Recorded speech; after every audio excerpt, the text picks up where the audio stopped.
अस्सलामुअलैकुम, welcome my YouTube channel मीका kitchen. कैसे आप लोग चाबी दे होते ही ईद मुबारक। कैसे आती जो ईद में बहुत ही अच्छी गुजरी।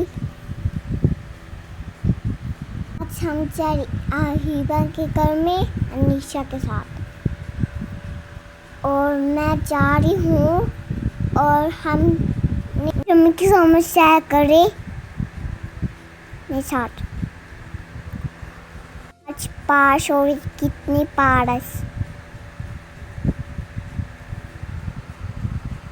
बड़ा है सारा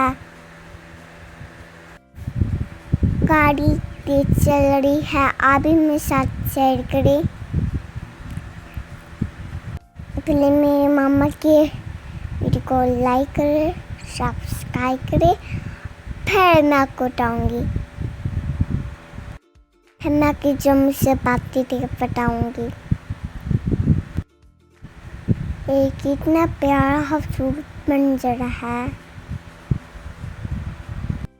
जो मेरे वीडियो को लाइक करें, खुद शुरू करें।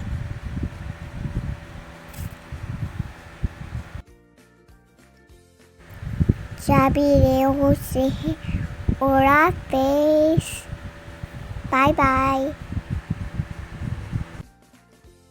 फिर एक दफ़ा एक मुबारक मेरी मामा को भी लाइक करे, शेयर करे, कमेंट्स करे। बाय मेरे को मजा और मेरी और कमेंट्स करे। बाय और